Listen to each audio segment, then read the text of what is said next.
Hi chaps, we're back with another part of the broad pentode transmitter. Well, modulator. Okay, so we now have added on an audio stage, but we did land up with a problem. And the problem was the 41.5 megahertz crystal that I took out of another board is definitely faulty. It does not operate at all, will not oscillate. So I think we've confirmed that the issues with this other board was definitely the crystals. And in actual fact, the interesting thing about it is the signal from another crystal that I've got, which is actually a 38 point something or other crystal. Let me see, 30. Where are we? Where is that? 39.333 megahertz it is. Gives a whacking output, far more output than we're getting from the 45.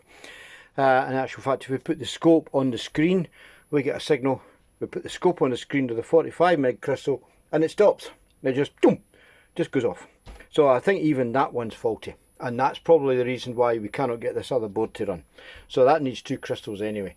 It's probably not worth fixing, to be fair, because there was coils missing out of it and things like that. Anyway, that's beside the point. Okay, so the Sony, there it is on the Sony. Sony's quite wide and I get sound. Not very good sound, but I get sound.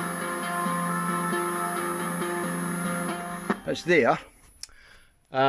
On the 310, it's not there. Very, very weak in the background because of the wrong frequency, let's be fair. And again, we can prove that up here in the TVET. So the volume up, put the volume up, nothing.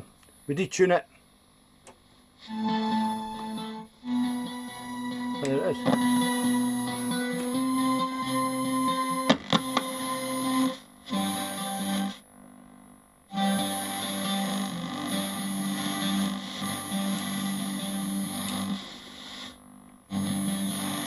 Signal's a lot of signal.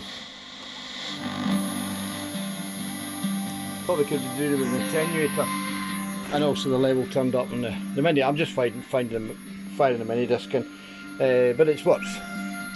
We know it works. So if we get the right crystal, we're going to have a result. Now you'll notice from the work here, mini disc output, I'm using the headphone output. Now got to remember that when we're using it from the PC, we'll need its headphones as well. It's a headphone output, right? So all I'm doing here is I'm using an output transformer in reverse to step it up, basically, to give it enough drive. Off the headphone output is quiet. Line output on the mini disc, it's a bit low. It could be doing with a bit more, but this does plenty. The volume control is well down. It's well down, so that'll do fine. Now, but the same with the computer. When we use the computer for the audio, it'll be exactly the same. So we've more or less got this going right. I'm actually toying with the idea of just having a VCO, just to putting another coil in it and just making up an oscillator that way. Whether or not that'll be stable enough, I'm not sure, but it might do the trick. I can set that up with a frequency counter, so I'm getting the right frequency out, of course.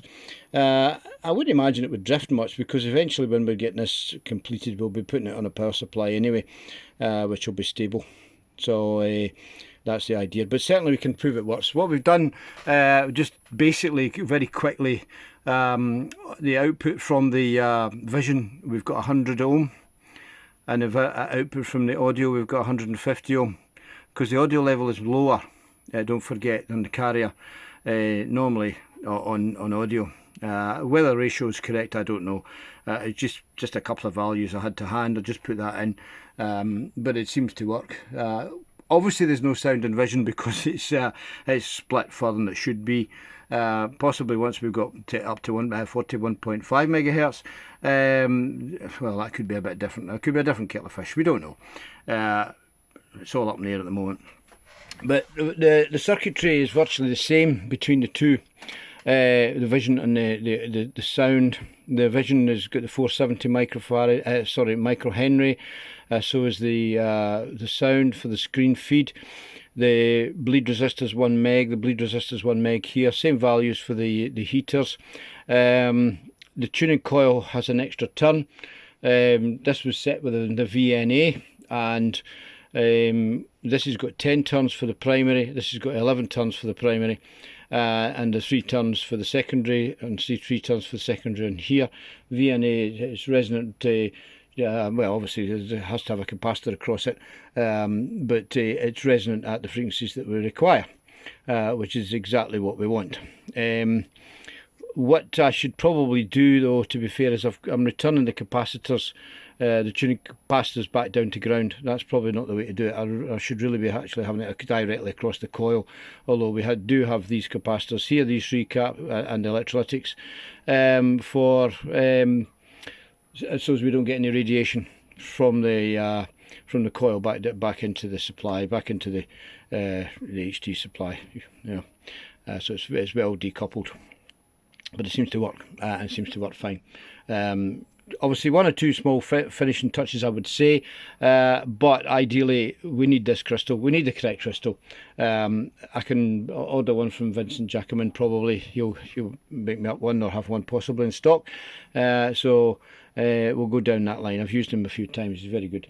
So we'll get crystal ordered up for that. But I actually have a funny feeling. I've got a 44 point, no, is it a 45 point something or other? It's only 300 hertz out or something like that. I have a good mind to try that in place of this 45 megs crystal, because I have a funny feeling this is down. There's something wrong with these. This is why they're not working. I don't know why, don't know what it is, don't know whether the specs are completely wrong. I have no idea.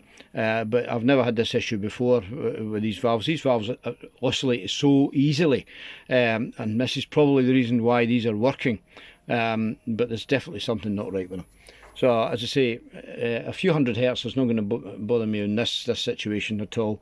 Just a slight adjustment in the fine tuner. It would be quite good if I could get it a wee bit lower to get it closer to this, but never mind. I'll get the right one for it. But there we go. That's it. That's the next part of it done. Probably won't be a video for a wee while, because I've got to order a crystal. It could take maybe a few weeks, especially if it has to be made. You've got the aging process to go through for crystals, so we're talking about 8 weeks usually. If it's got one in stock, that's fine. Failing that, it's going to be a few weeks. Okay, thanks for watching these videos, guys. Just should prove the fact that this rod pentode the modulator works actually fine. Relatively simple to make. You can do it on a piece of copper laminate board. You get the sticky pads, you just stick them on with super glue onto the back. You wind your own coils, not an issue. Capacitors out the junk box, resistors out the junk box, transformer out the junk box. Same with this. You can pick up CRC032s, no problem, but there is a better way of doing it, of course. The things that's the sticking point, of course, is the crystals and the 1J37Bs.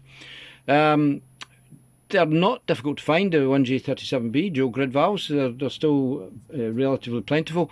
I've only got a couple left, mind you. I have done a few projects with these, so I've only got a couple left after these two. So, but I have to say that I'll probably order some more.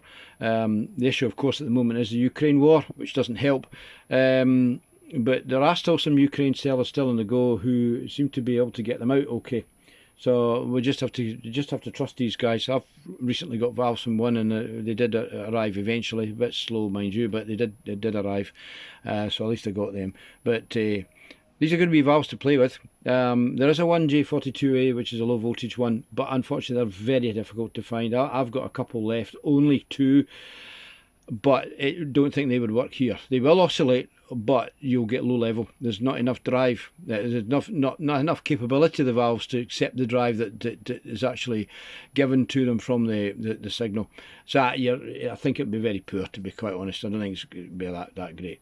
But there you go. That's it. That's us. Another one just about done. So thanks for watching, guys, and take care. All the best. Bye for now.